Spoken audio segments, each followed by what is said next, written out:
అవును, తనకి బాగా జ్ఞాపకం ఉంది. ఒక్క విషయం కూడా మర్చిపోలేదు. ఇక ముందు ఆజన్మాంతం మర్చిపోదు కూడా. 8 సంవత్సరాల వయసప్పుడు. తల్లి ఎప్పుడూ సుస్తీగా, నీరసంగా, దిగులుగా ఉండేది. తండ్రి ఎప్పుడూ తాగి ఉండేవాడు. సాయంత్రం వేళ అవుతుంది అంటే చాలు తను పిచ్చుక పిల్లలా గజగజ వణికిపోయేది. చీకటి పడగానే తండ్రి తాగి వచ్చి మైకంలో ఏయ్ అనే అరుపు వీధి చివర వినగానే తను పిల్లి కూనలా వచ్చి మంచం క్రింద దూరి నక్కి దాక్కునేది. ఎదురుగా కనిపిస్తే ఆయన ఏదో ఒకటి తిట్టి కొట్టేవాడు. అందుకని అసలు ఆయనకి ఎదురు పడేది కాదు. తల్లి తప్పు లేకపోయినా ఏదో వంక పెట్టి తిడుతూ ఆవిడని జుట్టు పట్టి వంగదీసి చావగొట్టేవాడు. ఆవిడ ఆ తన్నులు తిన్న బాధకి తర్వాత 2-3 రోజులైనా మంచం మీద నుంచి లేవలేకపోయేది. ఒకసారి ఆ రోజు తనకి బాగా గుర్తుంది. అమ్మకి బాగా జ్వరంగా ఉంది. ఆ రోజు ఆయన ఇంటికొచ్చాడు. తను రాగానే ఎదురు వచ్చి పలకరించలేదని, మంచం దిగకుండా పడుకుందని చితక బాదాడు. వంట ఇంట్లోకి వెళ్ళి ఖాళీ గిన్నెలు చూసి అన్నం వండలేదనే కోపంతో చీపురు కట్ట తెచ్చి మళ్లీ బాదాడు. మంచం మీద నుంచి జుట్టు పట్టి క్రిందకి ఈడ్చి నేల మీద పడేసి తంతుంటే తను బిక్క చచ్చిపోయినట్టు మంచం క్రింద ఉండిపోయింది. ఆవిడ జ్వరంగా ఉందని, కొట్టవద్దని దన్నాలు పెడుతుంటే ఆయనకు కోపం పెరిగిందే తప్ప తగ్గలేదు. నీకు బాగా లేకపోతే నీ కూతురెక్కడ చచ్చింది? ఏది అసలది? ఎక్కడా? అంటూ తన కోసం వెతుకుతుంటే తను మంచం క్రింద వెనక్కి వెళ్ళింది. కాలు అక్కడున్న పెట్టెకి తగిలి అది జరిగితే ఆ శబ్దం విని అటు వస్తుంటే తను పాక్కుంటూ మంచం క్రింద నుండి బయటికి వచ్చి తలుపు తీసుకుని పరిగెత్తింది. ఆయన అది చూసి తన వెంట పడ్డాడు. చీకట్లో ఏడుస్తూ పరిగెత్తుతున్న తనకి కాసేపు ఎక్కడికి వెళ్లాలో తెలియలేదు. ఆయనేమో వచ్చేస్తున్నాడు. వెంటనే వేణుగోపాల స్వామి ఆలయం పక్కన ఉన్న వరలక్ష్మమ్మగారి తలుపు దడదడలాడిస్తూ వరలక్ష్మమ్మగారు, వరలక్ష్మమ్మగారు అని అరిచింది. ఎవరు అంటూ వచ్చి ఆవిడ తలుపు తీసింది. లాంతరి ఎత్తి ఎదురుగా ఉన్న తనని చూసి సౌగంధి, నువ్వా? ఏమిటి అంటుండగానే దూరంగా తండ్రి తాగుబోతు కేక వినిపించింది. మా నాన్న వస్తున్నాడండి, నన్ను చంపేస్తాడు అంటూనే ఆవిడని తోసుకుని లోపలికి పరిగెత్తింది. పడక గదిలో మంచం క్రింద దూరిపోయి నక్కి కూర్చుంది. చెమటలు కారిపోతున్నాయి. వెక్కి వస్తున్న ఏడుపు ఆగటం లేదు. కళ్ళు పత్తికాయల్లా మారి ఆయన రాకని గమనిస్తున్నాయి. ఈ మంచం క్రింద దాగుంటే తనకి క్షేమంగా అనిపించింది. ఎందుకంటే ఆయన చాలా లావు. వంగి మంచం క్రిందకు రావడం కష్టం. పొట్ట వంగదు. ఆయన వచ్చే లోపల తను పారిపోవచ్చు. బయట మాటలు వినిపిస్తున్నాయి. వరలక్ష్మమ్మగారు నాన్నని మందలిస్తోంది. ఇంట్లోకి వస్తే ఊరుకోను అని బెదిరిస్తోంది. ఇద్దరికీ ఘర్షణ బాగానే జరిగింది. ఆయన తిడుతూ వెళ్ళిపోయాడు. కాసేపు అయిన తర్వాత ఆవిడ లోపలికి వచ్చింది. తనెక్కడా కనిపించకపోవడం చూసి సావు అంటూ బిగ్గరగా పిలిచింది. ఇక్కడున్నాను అంది ఏడుస్తూ. ఆవిడ మంచం పట్టుకుని వంగి చూసింది. మీ నాన్న వెళ్ళిపోయాడులే, భయం లేదు, రా అంది. నేను రాను అన్నట్టు తల తిప్పింది. ఆవిడ చెయ్యి పట్టి బలంగా యువతలకి లాగింది. తను పాకుతూ యువతలకి వచ్చింది. ఏమైంది అడిగింది ఆవిడ. తాను బావురుమంటూ తల్లిని ఆయన తన్నిన వైనం చెప్పింది. ఆవిడ దగ్గరకు తీసుకుని వెన్ను నిమిరి ధైర్యం చెప్పి బుజ్జగిస్తూ ఊరుకొమ్మా, ఏమిటో పాడు ఆడజన్మలు, వెధవ కష్టాలు అంది. బురద అంటిన బట్టలు మార్పించి ముఖం కడిగి వత్సల్ది లాగు చొక్కా వేసింది. జడ వేసి అన్నం కలిపి తినిపించింది. వత్సల్ మంచం పక్కన ఉన్న తన మంచం మీద పడుకోమంది. ఆవిడ నిద్రపోయిన తర్వాత తను మెల్లగా లేచి మంచం మీద నుంచి దిగి దాని క్రింద దూరి పడుకుంది. వత్సల్ మంచంకి ఉన్న దుప్పటి క్రింద వరకు ఉంది. తను అక్కడికి జరిగి పడుకుంది. ఇప్పుడు ఎవ్వరికీ తను కనపడదు. ఏమిటో ఈ ప్రదేశం హాయిగా సురక్షితంగా ఉంది. తర్వాత వెంటనే నిద్ర పట్టేసింది. మర్నాడు వరలక్ష్మమ్మగారి పని మనిషి లేపుతుంటే కళ్ళు నులుముకుంటూ నిద్ర లేచింది. ఎక్కడ్నుంచో ఏడుపులు వినిపిస్తున్నాయి. నేను మా అమ్మ ఇక్కడే ఉండమంది అన్నాడు వత్సల్. నేను మా అమ్మ దగ్గరకు వెళ్తాను అంది. ఇంకెక్కడ మీ అమ్మ పిల్ల? రాత్రి కిరసనాయిల్ పోసి మీ నాన్న నిప్పంటించాడు. మాడి బొగ్గయింది. తనకి ఆ మాటలు అర్థం కాలేదు. నేను మా అమ్మ దగ్గరకు వెళతాను అని వెళ్ళబోతుంటే వత్సల్ గుమ్మానికి అడ్డంగా నిలబడ్డాడు. చేతులు చాపి. మా అమ్మ నిన్ను బయటికి రానియకుండా ఇక్కడే ఉంచమంది, నేను వెళ్ళనీయను అన్నాడు. ఆ విధంగా ఆ అర్ధరాత్రి వేళ భయంతో ఆశ్రయం కోసం తను పరిగెత్తుకు వచ్చిన ఆ ఇల్లే తనకి శాశ్వతమైపోయింది. ఆ రోజు వత్సల్ ససేమిరా తనని బయటకు వెళ్ళనీయలేదు. తర్వాత అది భగవంతుడి నిర్ణయంగా అయిపోయినట్టయింది. వరలక్ష్మమ్మగారి పని మనిషి మాట్లాడుతుంటే అప్పుడు తనకి సరిగ్గా అర్థం కాలేదు. ఇప్పుడు బాగానే దాని అర్థం తెలుసు. కాలిన గాయాలతో తల్లి హాస్పిటల్లో చేర్చిన తర్వాత చనిపోయింది. భర్త చంపాడని మరణ వాంగ్మూలం ఇవ్వడంతో పోలీసులు ఆయనని అరెస్ట్ చేశారు. తనకెవ్వరూ లేరు. ఎందుకంటే అమ్మ పెళ్ళై భర్త పోతే ఈ నారాయణతో తనని ఏడాది పిల్లగా తీసుకుని వచ్చేసిందట. బంధువులెవ్వరూ రారు, మేనమామలున్నా ముఖం కూడా చూడరు. ఈ పిల్లని ఎక్కడ ఉంచాలి అనే ఆరా వచ్చింది. కొంతమంది అనాథాశ్రమంలో చేర్పించమన్నారు. ఆడపిల్ల, తెలిసిన వాళ్ళ అమ్మాయి, ఎవ్వరూ లేరు. మాతో పాటే కలో గంజో తాగి ఉంటుంది అన్నారు వరలక్ష్మమ్మగారు. నీకెందుకమ్మాయి తద్దినం? ఆ జైల్లో ఉన్న నారాయణ తిరిగి వస్తే అదో తంట అని ఇరుగు పొరుగు భయపెట్టినా ఆవిడ వినలేదు. ఆ రోజు నుంచి తన అదృష్టరేఖ తిరిగిపోయింది. తప్పిపోయిన పిల్ల తన వాళ్ల ఇంటికి చేరుకున్నట్టుగా అయింది తన పని. వరలక్ష్మమ్మగారి నీడలో అసలు పిల్లలకి ఇల్లు అంటే ఇలాంటి చల్లటి నీడలా ఉండాలి అనిపించేటటువంటి పరిస్థితుల్లో పెరిగి పెద్దదయింది. ఆవిడ దగ్గర కూర్చోబెట్టుకుని కథలు చెబుతూ వత్సల్తో పాటు తనకి కూడా కడుపు నిండా అన్నం తినిపించేది. తను పుల్లల్లాంటి కాళ్ళు చేతులతో ఉన్నదల్లా కాస్త ఒళ్ళు చేసింది. ఇంతలో ఒకరోజు మేనమామ ఒక ఆయన వచ్చాడు. నా మేనకోడలు నేనుండగా దిక్కులేని దానిలా ఈ ఇంట్లో పడి ఉండాల్సిన కర్మ ఏముంది అంటూ ఊరి పెద్దలని పోగు చేసి పంచాయితీ పెట్టి బలవంతంగా తీసుకుపోయాడు. అక్కడ పట్టుమని 4 వారాలు కూడా ఉండలేకపోయింది.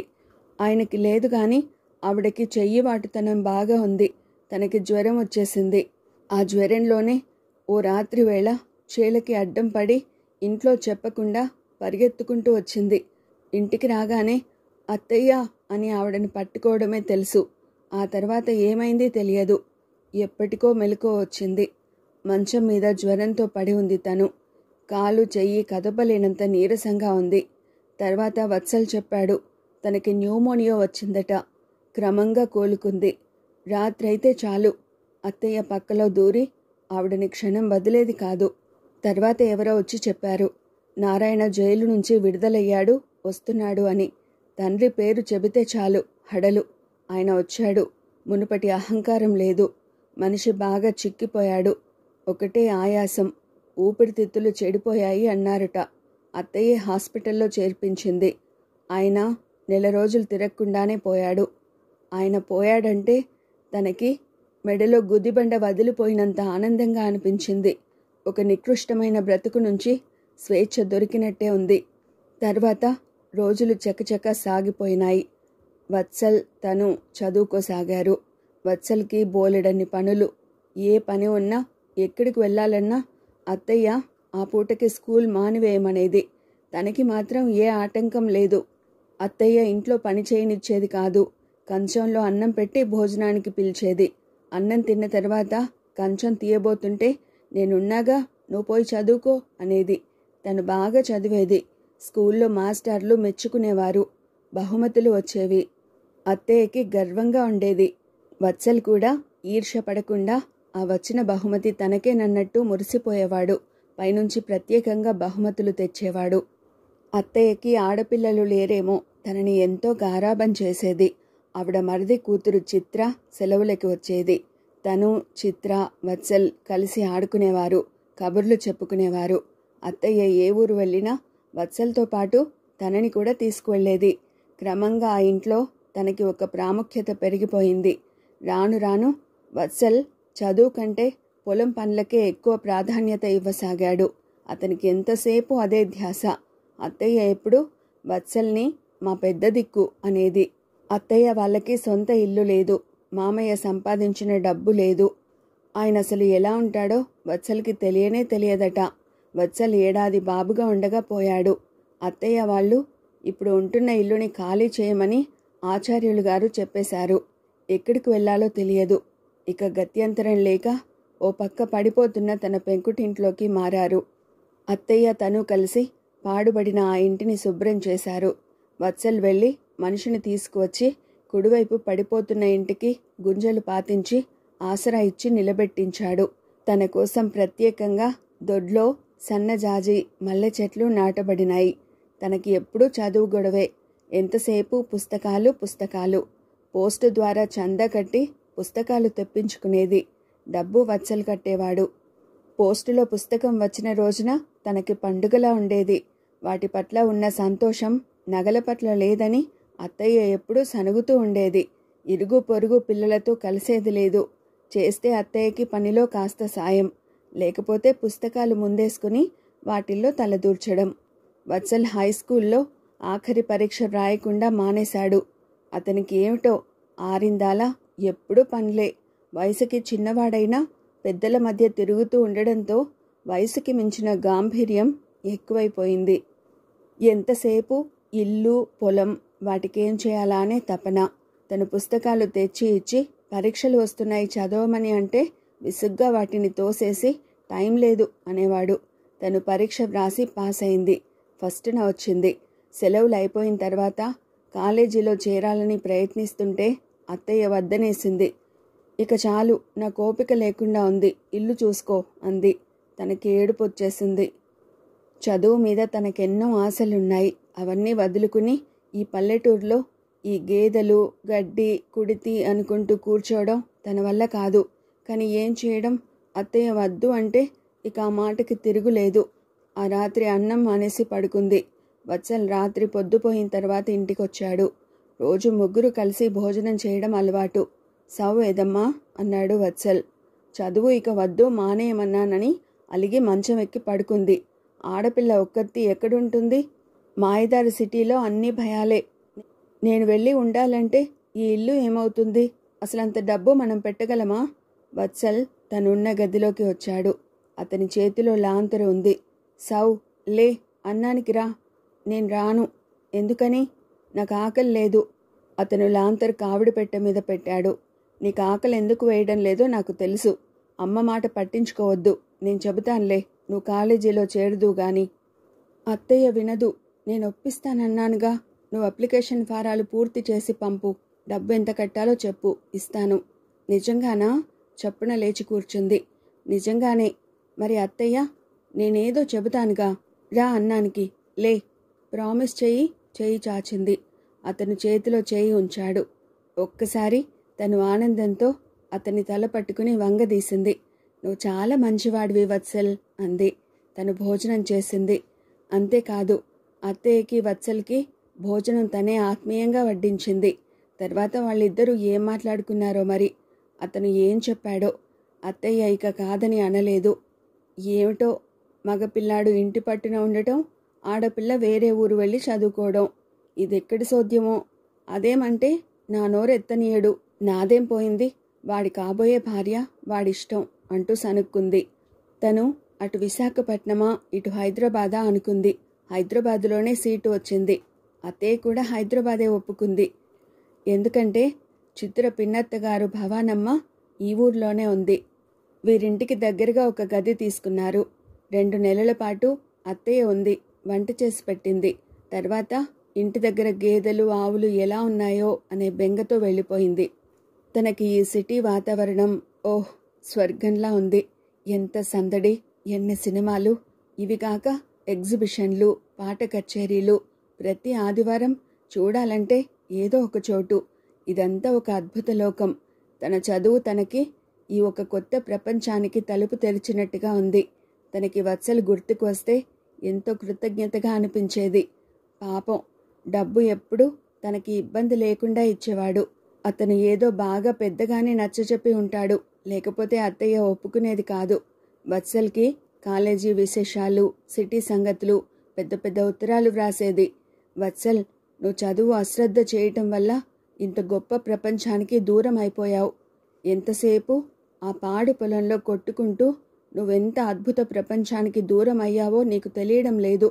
వత్సల్, నిన్ను చూస్తుంటే నాకు జాలేస్తుంది అంటూ వ్రాసింది. అతను జవాబు వ్రాశాడు. సౌ, నువ్వు సంతోషంగా ఉన్నందుకు నాకు చాలా ఆనందంగా ఉంది. మనిద్దరిలో ఎవరు చదువుకుంటేనేం, నాకు ఈ పొలం పనులతో ఊపిరాడడం లేదు కదా, లేకపోతే తప్పకుండా చదువుకునేవాడిని. సౌ, ఒక చిన్న మనవి, కలలో కూడా ఎప్పుడు పాడు పొలం అని అనకు.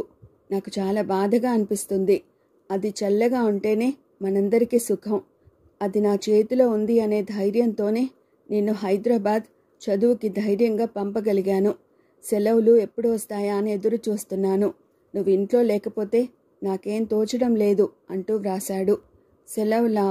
ఆ మాట వినగానే తనకి ప్రాణం ఎగిరిపోయినట్టయింది. సెలవులు వస్తే సిరిపురం వెళ్ళాలి. వెళ్ళక తప్పదు మరి. సెలవులు రాగానే తను వెళ్ళింది.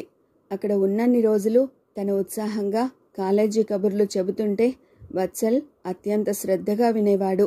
అతను విత్తనాలు, ఎరువులు అని చెప్తుంటే తను కాలేజీలో ఆటలు పాటలు గురించి చెప్పేది. సెలవులు కష్టం మీద జరిగినాయి. ముక్కుతూ మూల్గుతూ అత్తయ్య మళ్ళీ తనతో బయలుదేరింది. కాలేజీ తెరిచారంటే తనకేమో ఆనందం, ఆవిడకేమో ప్రాణ సంకటం. బియ్యం, పప్పు, కూరగాయలు అన్నీ సమృద్ధిగా మూట కట్టుకుని తీసుకువచ్చేది.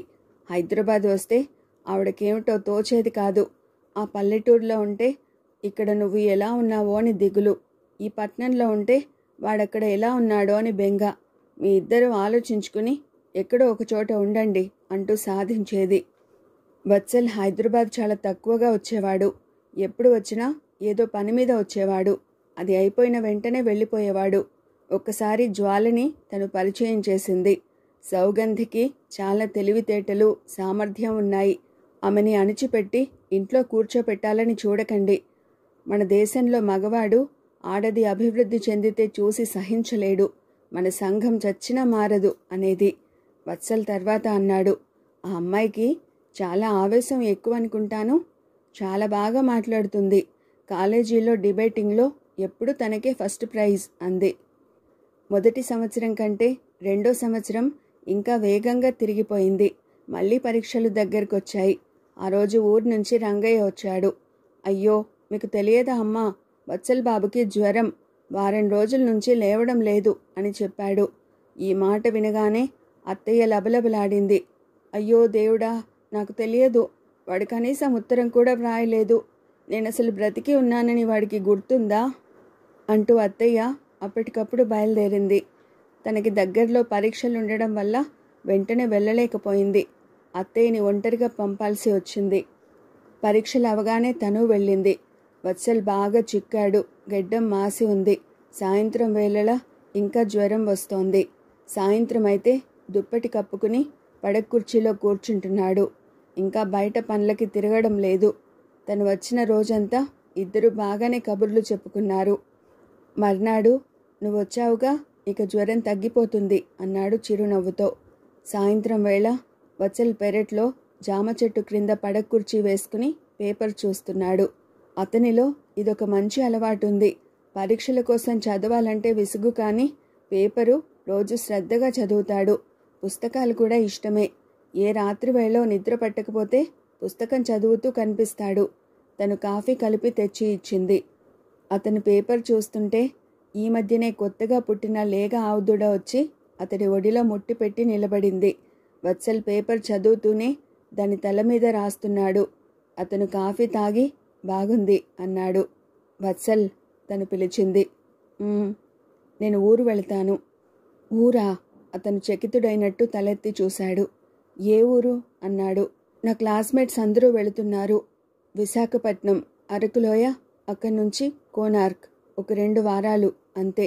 అతను మౌనంగా ఉండిపోయాడు. నీకు జ్వరం వస్తుందని నాకు తెలియదుగా. 4 రోజుల క్రిందటే వారికి మాట ఇచ్చాను. ఎవరు వాళ్ళు? అదే నా ఫ్రెండ్స్. అతను పేపర్ చూస్తూ ఆవుదూడ మెడ నిమురుతూ ఊరుకుండిపోయాడు. ఆ రాత్రంతా తనకి ఆవేదన. ఊరు వెళ్ళమంటాడా వద్దంటాడా? తను ముభావంగా ఉండిపోయింది. మర్నాడు సాయంత్రం అతనే దగ్గరకు వచ్చి అడిగాడు. డబ్బు ఎంత కావాలి? 400-500 చాలు. అతను అరగంట తర్వాత డబ్బు తెచ్చి ఇచ్చాడు. తనే వెళ్ళి రైలుకి టికెట్ తెచ్చాడు. అత్తయ్య ప్రయాణం మాట వినగానే తెల్లబోయింది. చాలా కోపం కూడా వచ్చింది. ఇదేమిటి, నిన్న వచ్చిందో లేదో అప్పుడే మళ్ళీ ప్రయాణమా? నువ్వేమో ఈ ఇల్లు ఈ వేసవిలో పడమటి భాగం అంతా పడగొట్టించి పెద్దది చేయించాలని అనుకుంటున్నావుగా. అమ్మా, సవు ఉండి మాత్రం ఏం చేస్తుంది? ఆ పనులన్నీ చూసేది నేనేగా. నువ్వే కదరా నిన్నటి వరకు సవు వస్తే నాకు సగం పని తగ్గుతుంది అంటూ రోజులు లెక్క పెట్టావు. అబ్బా అమ్మా, నన్ను విసిగించకు. మీ ఇద్దరూ కలిసి నన్నెంత విసిగిస్తున్నారో తెలుసా? 10th పాస్ అవగానే పెళ్ళైతే ఈ పాటికి ఒకళ్ళో ఇద్దరో పిల్లలతో ఇల్లు కలకల్లాడుతూ ఉండేది. అమ్మా, నీకెన్నిసార్లు చెప్పాను? వత్సలు కసరడంతో ఆవిడ, ఏమోరా నాయన, నీ ఇష్టం, అనుభవించేవాడివి నువ్వు అంటూ ఊరుకుంది. తనకు వెంటనే జ్వాల ఆవేశంగా అనే మాటలు గుర్తుకు వచ్చాయి. ఈ దేశంలో ఆడపిల్ల బ్రతుకు ఏముంది? అందరిది ఒకటే నమూనా: పెళ్ళి, పిల్లలు, అనారోగ్యం, ముసలితనం. అసలు స్త్రీ తనకు తానుగా జీవించాలంటే ఒక స్వతంత్ర ఆలోచనే రానియరు ఈ పెద్దవాళ్ళు. తను చెప్పాల్సింది చెప్పినట్టు మౌనంగా ఉండిపోయింది. అతనే స్వయంగా స్టేషన్కి తీసుకువచ్చి తనని రైలు ఎక్కించాడు. రైలు కదిలే ముందు తనే పశ్చాత్తాపంగా అంది, వత్సల్, అత్తయ్య చెప్పింది నిజమే. ఇల్లు బాగు చేయిస్తున్నావు. నువ్వేమో ఇంకా నీరసంగా ఉన్నావు. నేనిలా వెళ్ళడం నాకే బాగాలేదు.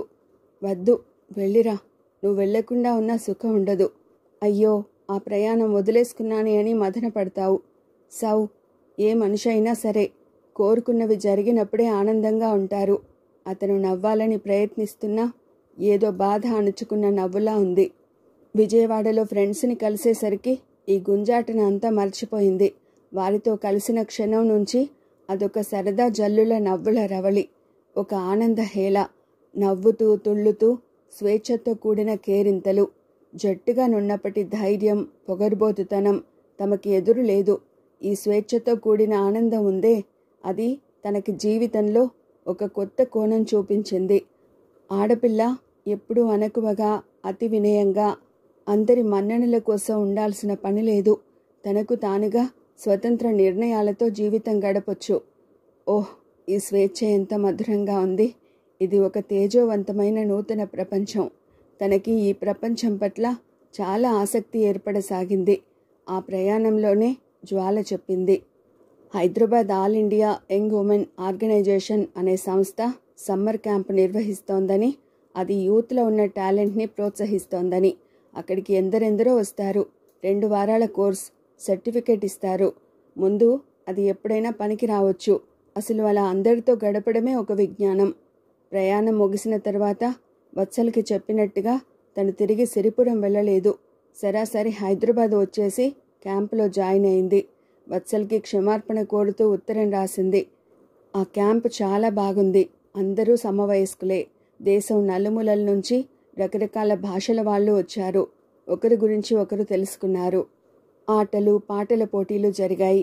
వక్తృత్వపు పోటీల్లో ఆధునిక యువతి జీవన వికాసం అనే విషయం మీద జ్వాల అనర్గళంగా, అద్భుతంగా మాట్లాడేసింది. ఆమెకి ఫస్ట్ ప్రైజ్ వచ్చింది. తనకు వ్యాసరచన పోటీలో తృతీయ బహుమతి వచ్చింది. ఆఖరి రోజు క్యాంపులో రాత్రివేళ బాన్ఫైర్ వేశారు. ఆడపిల్లలందరూ చేతులు పట్టుకుని ఆ మంట చుట్టూ తిరుగుతూ నాట్యం చేశారు. ఒకటే నవ్వులు, అరుపులు, కేకలు.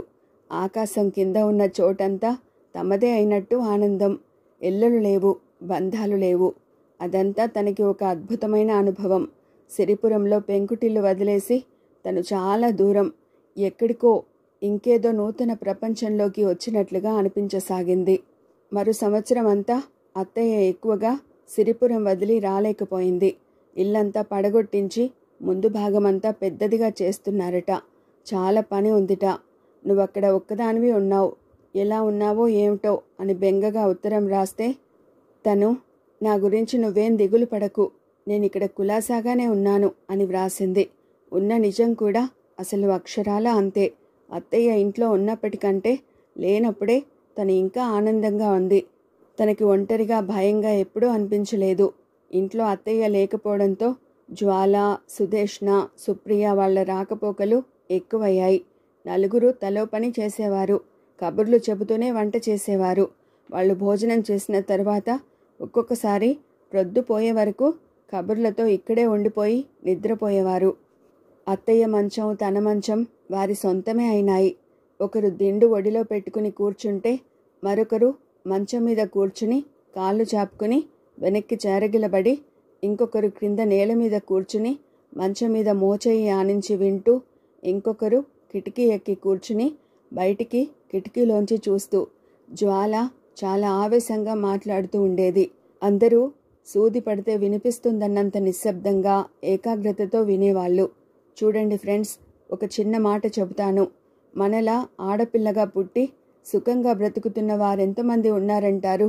చిన్నప్పుడు కొన్ని బాధలు, పెద్దయితే మరికొన్ని. ఇటు తల్లిదండ్రుల దగ్గర బాధలు లేకపోతే అటు అత్తమామల దగ్గర తప్పకుండా ఉంటాయి. లేకపోతే ఏ భర్తో వేధిస్తాడు. సంసారం వద్దు మొర్రో అని ఏ ఉద్యోగమో చేసుకుని హాయిగా బ్రతుకుదామంటే అక్కడా వేధింపులు. అది చాలక ఒంటరిగా ఉంటోంది అని ఇరుగు పొరుగు హేళనలు. అసలు స్త్రీ జీవితంలో ఎక్కడ స్వేచ్ఛ ఉందని? ఎక్కడా లేదే అంది సుప్రియ ఆవేశంగా. పెళ్లి చేసుకుని ఆర్థికంగా కుటుంబానికి సాయపడాలని తాపత్రయపడే స్త్రీ ఇంకా రెట్టింపు భారంతో కృంగిపోతోంది. ఇటు ఇంటి పని, పిల్లల పని, అటు ఉద్యోగం, ఇటు భర్తగారి సేవలు.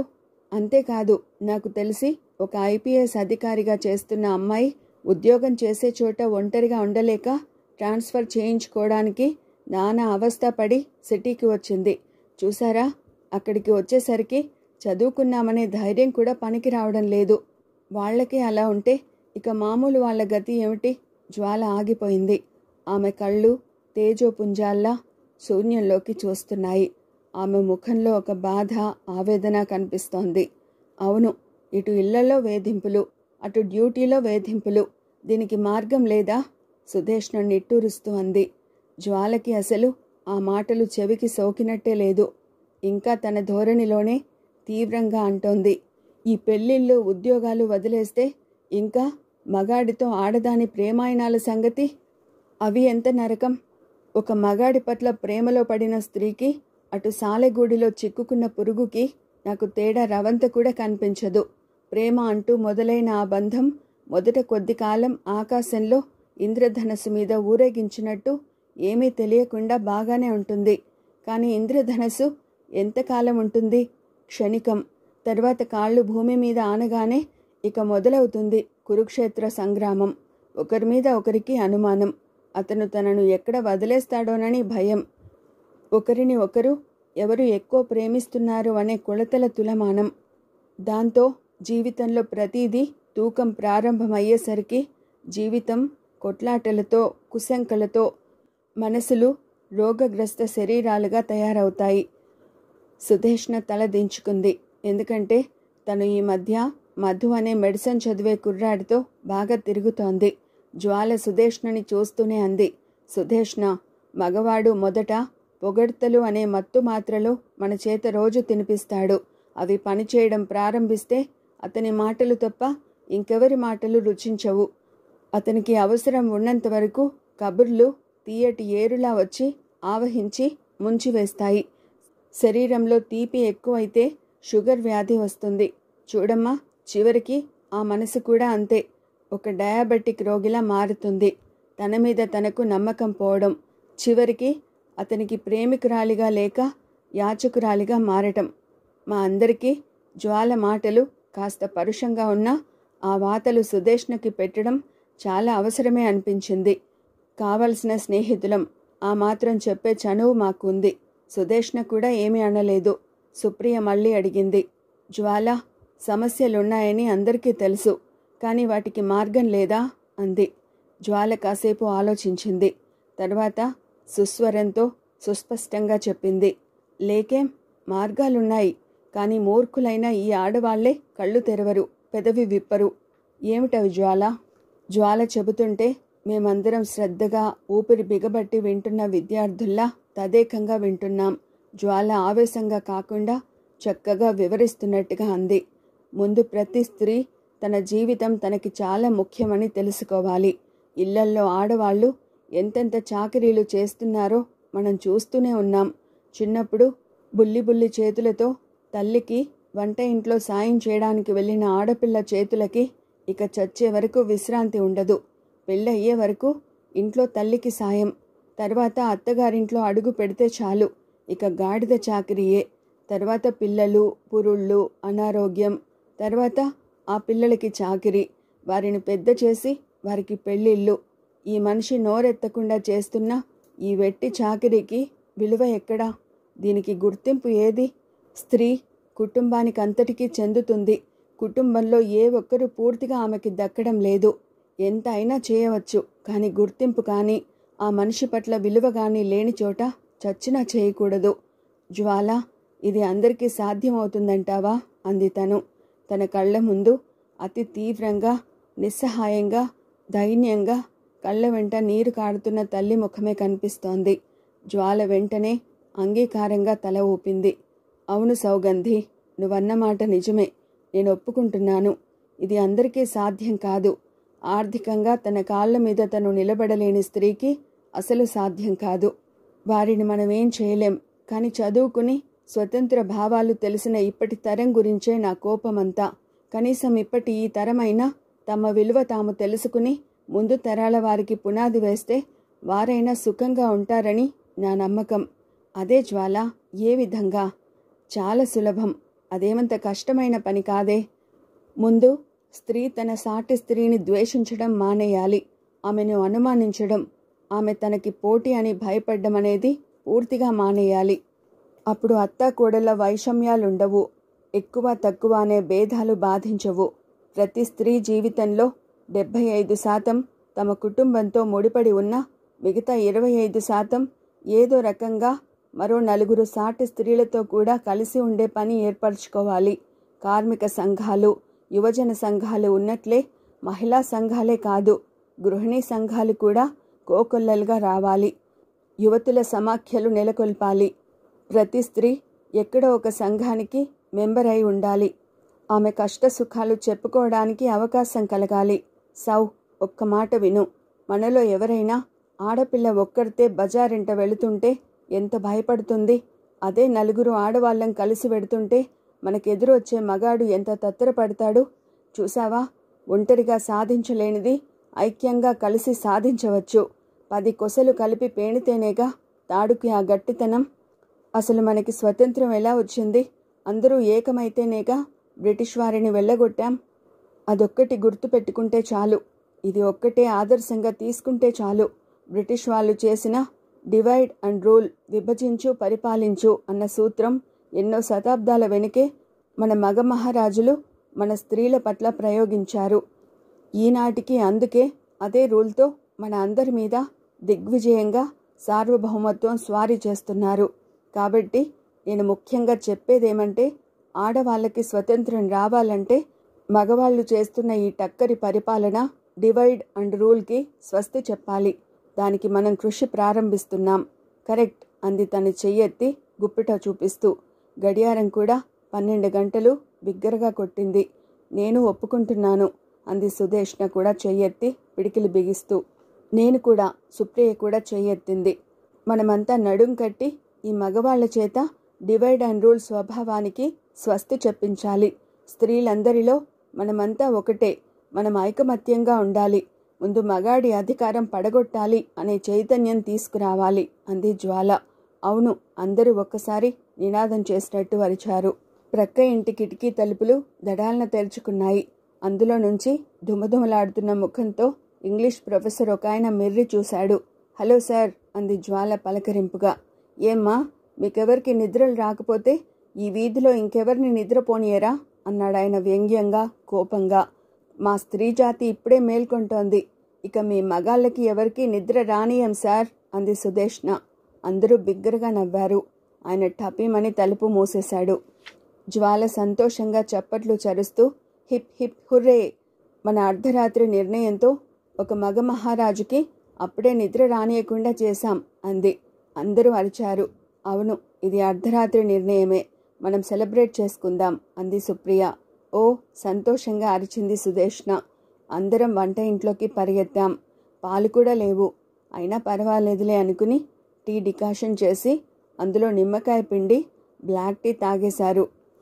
ఈ క్షణం నుంచి మన స్త్రీ విమోచన కార్యక్రమం మొదలు పెడుతున్నాం. నేను ప్రెసిడెంట్, నువ్వు secretary, joint secretary Sudeshna, treasurer Supriya Jwala చెప్పేసింది. అమ్మో, నాకు లెక్కలు రావు అంది సుప్రియ. అయితే అది సౌగంధికి అప్పచెబుదాం అంటూ తీర్మానించారు. కాసేపటికి వారు మంచాల మీద ఎడాపెడా చొప్పకెట్టల్లా నిద్రలోకి వాలిపోయారు. తనకి మాత్రం నిద్ర రాలేదు. టేబుల్ దగ్గర కూర్చుని కాగితం మీద నవ చైతన్య యువతీ సమాఖ్య అని రాసింది. అది సరిగ్గా అనిపించలేదు. కొట్టేసి ఆ కాగితం ఉండగా నలిపి అవతల పడేసి ఇంకో కాగితం తీసుకుని జ్వాలా చైతన్య యువతీ సమాఖ్య అని వ్రాసింది. సింపుల్గా జ్వాలా అని కూడా అనవచ్చు. నిద్రపోతున్న వాళ్ళని చూస్తుంటే ఎంతో ఇష్టంగా అనిపించింది. తమ నలుగురి పేర్లు అందంగా వ్రాసింది. అలా వ్రాస్తుంటే ఆ అర్ధరాత్రి వేళ తెల్లవారుజాము గాలి చల్లటి చేతి స్పర్శగా తన భుజం తట్టి శభాష్ అంటున్నట్టుగా అనిపించింది.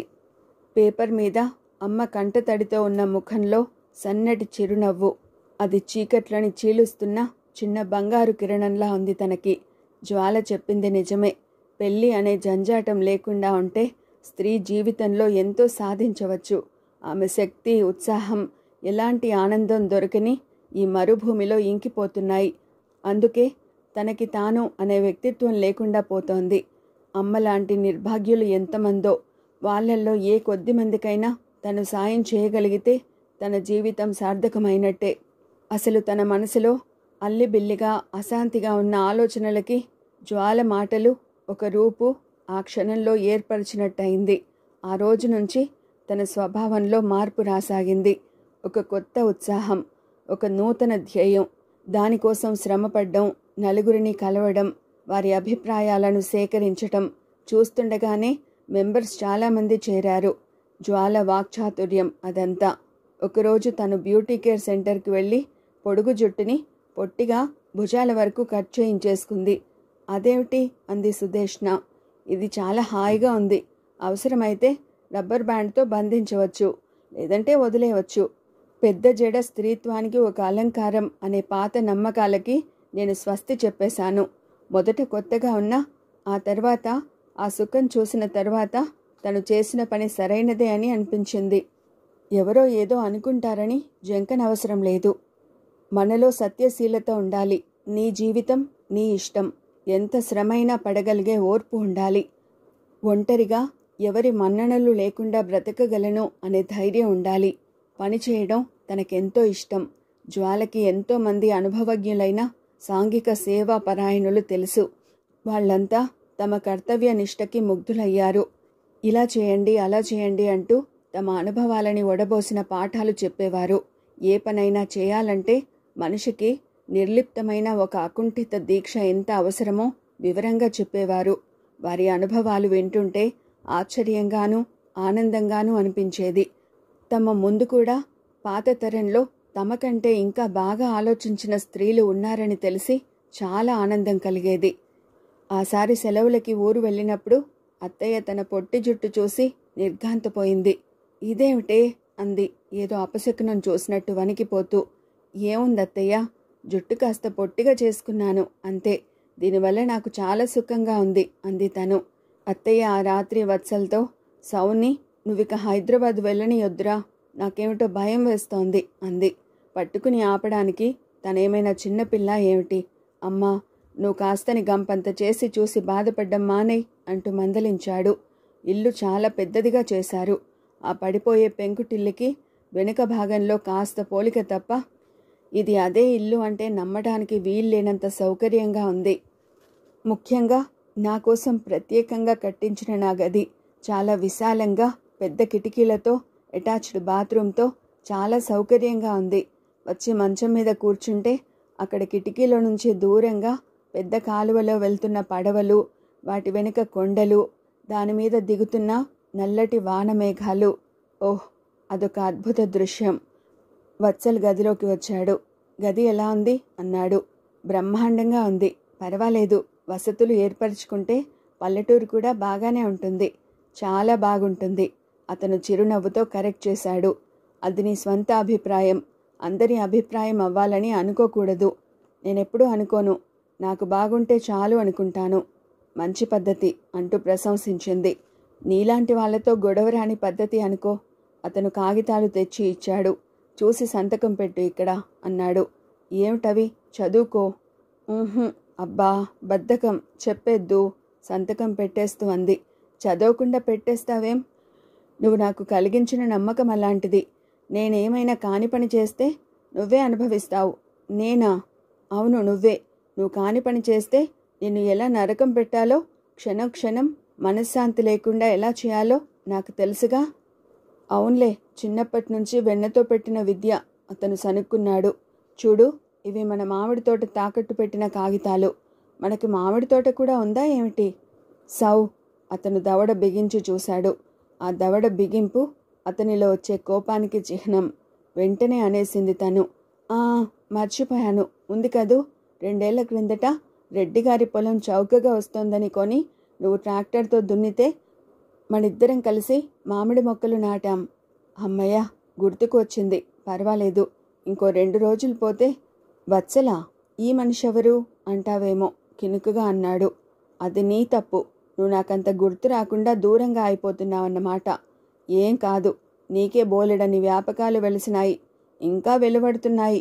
వంగిన తల ఎత్తడంతో పొట్టి జుట్టు వచ్చి చెంప మీద పడింది. వెనక్కి తోసుకుంటూ, అవును, జుట్టు పొట్టి చేయించుకున్నానని అత్తయ్య ఒకటే సనుగుతోంది. నీకు కూడా కొత్తగా ఉన్నానా? అతను తల అడ్డంగా తిప్పాడు. లేదు, ముఖమేం మారలేదుగా. కాకపోతే చూడగానే ఎవరో అమ్మాయిలా ఉన్నావు. అలవాటు పడాలంటే కాస్త టైం పడుతుంది మరి. వత్సల్ ఈ విషయంలో తననేమీ అననందుకు ఎంతో సంతోషం వేసింది. అతనంటే ఉన్న గౌరవం రెట్టింపైంది. వత్సల్ పిలిచింది. ఏమిటి? చూడు, నువ్వు నీ కష్టమంతా ఈ వెధవ ఇంటి మీద, ఆ వెధవ పొలం మీద ధారపోయకపోతే ఇవన్నీ అమ్మేసి హైదరాబాదులో ఏదైనా వ్యాపారం పెట్టకూడదు? వెళుతున్నవాడల్లా ఆగి అతను ఒక్క అంగలో వచ్చినట్టు దగ్గరగా వచ్చాడు. అతను తీక్షణంగా చూశాడు. ఆ తర్వాత వేలు పెట్టి చూపిస్తూ, సౌ, ఇంకోసారి ఇలాంటి మాట అన్నావంటే నిన్ను నిజంగా హైదరాబాదు వెళ్ళనియను. అది నీ తరం కాదు. విసురుగా మంచం మీద నుంచి లేచింది. చూస్తావా? ప్రయత్నం చెయ్యి. అతను ఒక్క క్షణం సవాలు చేస్తున్నట్టున్న ఆ కన్నుదోయలోకి చూశాడు. అతడికి చాలా ఆగ్రహావేశాలు వచ్చినట్టు ఎర్రగా కందిపోయిన ఆ ముఖమే చెబుతోంది. అతను కాగితాలు తీసుకుని మారు మాట్లాడకుండా గిరుక్కున వెనక్కి తిరిగి వెళ్ళిపోయాడు. ఆ రాత్రి తను అన్నం తినలేదు. అతను బ్రతిమలాడలేదు. అతను తినలేదని, ఇద్దరు తినకపోతే వండిన అన్నమంతా ఏం చేయాలి, ఎవరికోసం ఈ శ్రమ అని అత్తయ్య అంటుంటే తెలిసింది. ఇంకో రోజు గడిచింది. మరో రోజు వచ్చింది. ఇప్పుడు మొదటి రోజు ఆగ్రహాలు లేవు. అతను మాట్లాడించాలని తను మాట్లాడాలని అతను భీష్మించుకుని కూర్చున్నారు.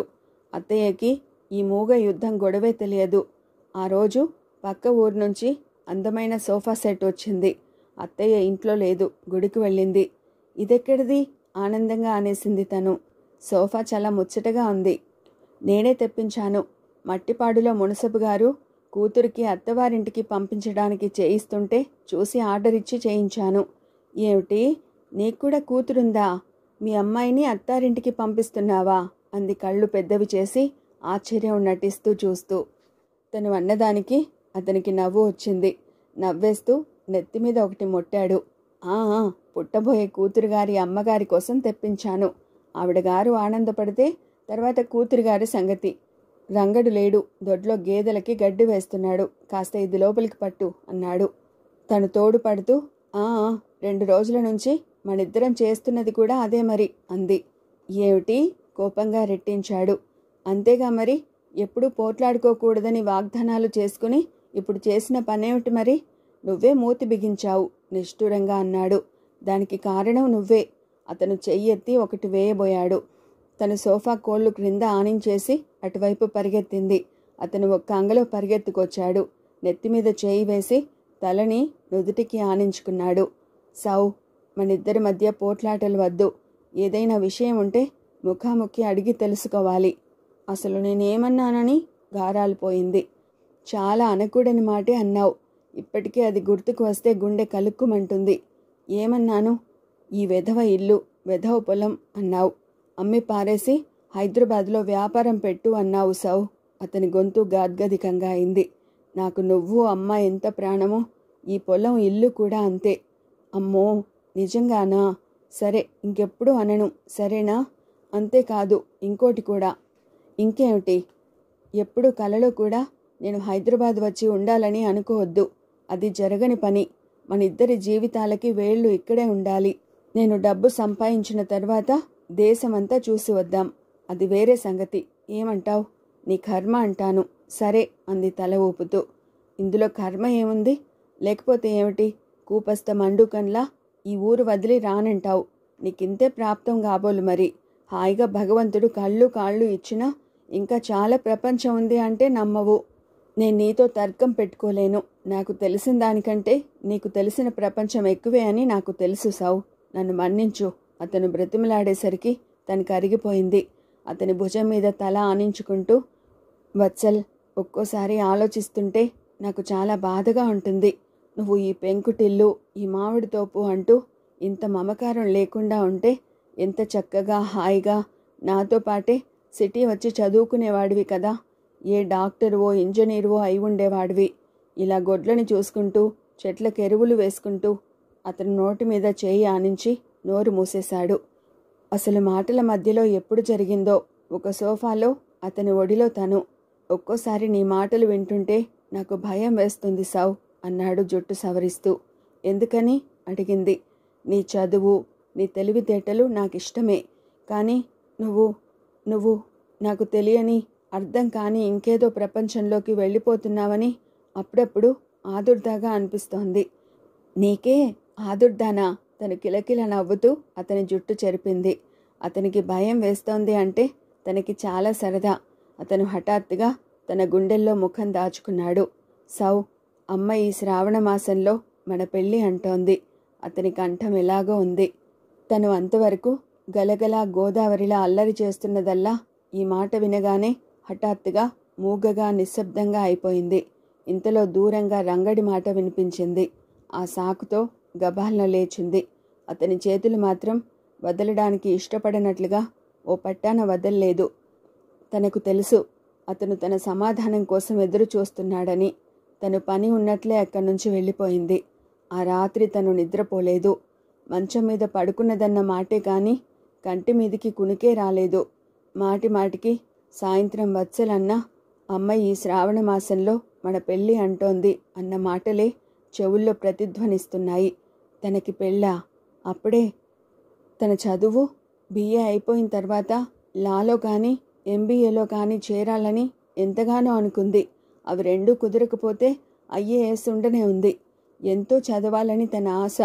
పెళ్ళైతే ఏముంది? పెళ్ళి, పిల్లలు, అనారోగ్యం, ముసలితనం అన్న జ్వాల మాటలు గుర్తుకు వచ్చాయి. పెళ్ళి అందరికీ అలా కాకపోవచ్చు. కొంతమందికి బాగానే ఉండవచ్చు. తనకిప్పుడప్పుడే పెళ్లి చేసుకోవాలని లేదు. ఎంతో ప్రపంచం చూడాలి. ఎన్నెన్నో పనులు చేయాలి. జ్వాలతో కలిసి చేపట్టిన కార్యక్రమాలు ఒక దరికి రావాలి. వత్సల అభిప్రాయం తనకి బాగానే తెలిసింది. అతను ఈ ఊరు వదిలి రాడు. అతనికి పట్నవాసం సుఖం గురించి చెప్పినా అర్థం కాదు. అతనికి అవసరం లేదు. సుఖం గురించి అతను చెప్పే నిర్వచనాలు వేరు. అందుకే తనలో తనే మదనపడి చివరికి మర్నాడు సాయంత్రం వత్సల్ పెరట్లో సన్నజాజికి కొమ్మలు కత్తిరించి పందిరి మీదికి దాన్ని సర్దుతున్నాడు. ఆమె అతనికి తాడు అందిస్తూ సాయం చేస్తూ చెప్పేసింది. వత్సల్, ఒక చిన్న అభ్యర్థన. ఏమిటి? నువ్వు అభ్యర్థన అన్నావంటే మంజూరు చేయక తప్పదన్న మాటే. తీగకున్న పూలు కోసి తన దోసిట్లో గుమ్మరిస్తూ అన్నాడు. నాకు ఇప్పుడప్పుడే పెళ్లి చేసుకోవాలని లేదు అని చెప్పేసింది. అతను పందిరి వేయడం పూర్తయి నిచ్చెన దిగుతున్నవాడల్లా ఆగి అక్కడే మెట్ల మీద కూర్చున్నాడు. సూర్యాస్తమయం తాలూకు బంగారు కిరణాల కాంతిలో అతని ముఖం చెక్కిన శిల్పంలా ఉంది. అతని ముఖం లిప్తపాటు ఆశాభంగానికి గురైంది. వత్సల్, నేను చదువుకోవాలి. అనుకున్నదంతా పూర్తిగా అయిపోయిన తర్వాతనే చేసుకుంటాను నచ్చ చెబుతున్నట్లుగా అంది. అతను ఆ తీగలని సరిచేసే నెపంతో పక్కకి ముఖం తిప్పాడు. ఏమంటావు వత్సల్? సరే అన్నాడు. సరే అంటే కాసేపు ఆగి తనే సందేహంగా మళ్ళీ అడిగింది. అతను నిచ్చెన పై మెట్ల మీద నుంచి దిగి వస్తున్నాడు. తాను నిచ్చెన పట్టుకుంది. అత్తయ్యకేం చెప్తావు మరి? ఆడపిల్లకి లేని తొందర మగపిల్లాడికి ఎందుకు అంటాను. నిచ్చెన దిగి వచ్చేశాడు. పో వత్సల్, గారంగా అంది. దూరంగానే ఉన్నానుగా, దగ్గరగా ఉండడానికి ఇంకా గడువు తీరలేదు మరి. నీకు కోపం వచ్చిందా? నిచ్చెన ఆఖరి మెట్టు మీద కూర్చుంటూ అడిగింది. ఎందుకు? పెళ్ళి ఇప్పుడు వద్దన్నానని. అతను పందిరికి భుజమానించి నిలబడ్డాడు. నువ్వన్నదే కరెక్టేమో. చదవాలని అనుకున్నదంతా అయిన తర్వాతనే పెళ్ళి. సౌ, ముందే చెబుతున్నాను. ఇది షరతు అనుకో, మరేదైనా అనుకో. పెళ్ళయిన తర్వాత మాత్రం నేనొక్కరోజు కూడా నిన్ను నాకు దూరంగా ఉండనియను. అతను దూరంగా నిలబడే అన్నాడు ఆ మాట. కానీ అతని కంఠంలో ఆ భావం ఏమిటో గాని అతను ఆ క్షణంలో తన ఒడిలో తలదాచుకుని చెప్పినట్టే ఉంది. అతని ప్రేమమయ స్వరం తనకి ఎంతో ఆనందంగా అనిపించింది. ఇప్పటికీ ఎలాంటి గొడవలు లేకుండా పెళ్లి వాయిదా పడినందుకు చాలా సంతోషం వేసింది. ఈ చదువు ఎంతకాలం? ఇంకొక సంవత్సరంన్నర అంతేగా? వేళ్ళు లెక్కబెట్టుకుంటూ అన్నాడు.